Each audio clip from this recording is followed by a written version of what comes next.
మాజీ ముఖ్యమంత్రి వర్యులు చంద్రశేఖరరావు గారు ఇచ్చిన 133 కోట్ల రూపాయలు ఆయా డివిజన్లలో నగరంలో బాగా అభివృద్ధిగా అంటే ఎక్కడెక్కడైతే ప్రాబ్లం ఉన్నాయో అక్కడక్కడ అభివృద్ధి చెందాలనే ఉద్దేశంతో 133 కోట్ల రూపాయలు గౌరవ ముఖ్యమంత్రి వారు ఇస్తే ఆ డబ్బును ఒకే ప్యాకేజ్గా పెట్టి 133 కోట్ల ఒకే ప్యాకేజ్ పెట్టాం కదా. దాదాపు కరీంనగర్ నగరంలో 400 మంది కాంట్రాక్టర్లు రిజిస్ట్రేషనే ఉంటుంది.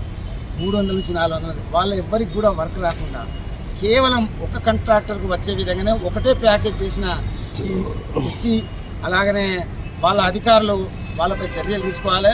అలాగనే 60 రోజులలో 60 కోట్ల రూపాయలు వర్క్ చేసినట్టు రాత్రికి రాత్రి ఈ నగరపాలక సంస్థలో బిల్లు రికార్డు చేసేందుకు రంగం సిద్ధం చేస్తే రాత్రికి రాత్రి కలెక్టర్ గారు స్వయంగా వారి ఎంట్రీ ఇప్పుడే గౌరవ కమిషనర్ గారు చెప్పారు ఏంటంటే కలెక్టర్ గారు స్పష్టమైన ఇచ్చిండ్రు, ఆన్లైన్ రికార్డింగ్ బంద్, కేవలం ఆఫ్లైన్ రికార్డే చేసుకోవాలి అనే ఆర్డర్ ఇచ్చింది అనేది చాలా ఆనందకరం. కలెక్టర్ గారికి మేము 2 చేతులు ఎత్తి నమస్కరిస్తున్నాం.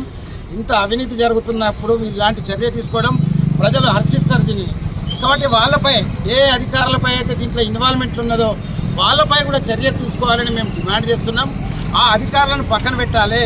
ఆ అధికారులను పక్కన పెట్టి మీరు ఏ ఎంక్వైరీ చేస్తారో, విజిలెన్స్ ఎంక్వైరీ చేస్తారా, ఇంకే ఎంక్వైరీ చేస్తారా, వాళ్ళపై ఎంక్వైరీ చేయాలని అత్యధికంగా మా రిక్వెస్ట్ ఏంటంటే 60 రోజుల్లో 60 కోట్ల రూపాయల బిల్లు రికార్డు చేసేందుకు ఏఈలపై డిఈలపై ఒత్తిడి జరుగుతుంది.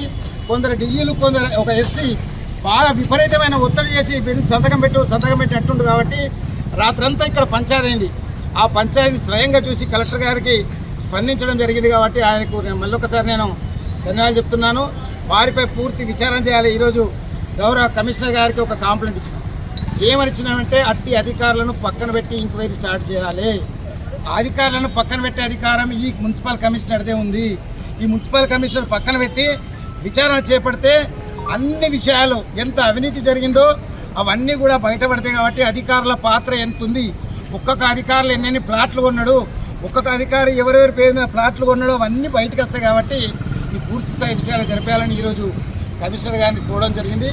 కాబట్టి నా రిక్వెస్ట్ కూడా మీ ద్వారా అందరికీ ఏంటంటే అధికారులందరికీ కూడా వెంటనే స్పందించి కమిషనర్ గారి చర్యలు తీసుకోవాలని మేము డిమాండ్ చేసినాం.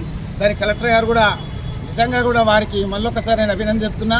వారు ఆఫ్లైన్ కాదు, ఆన్లైన్ కాదు, ఆఫ్లైన్ రికార్డు చేయడం అంటే ఇది మొదటిగా విజయంగా భావిస్తున్నాం. మేము తప్పనిసరిగా కాంట్రాక్టర్లందరూ కూడా కరీంనగర్ ప్రజలందరూ కూడా హర్షిస్తూ తగ్గుతారు. జై తెలంగాణ.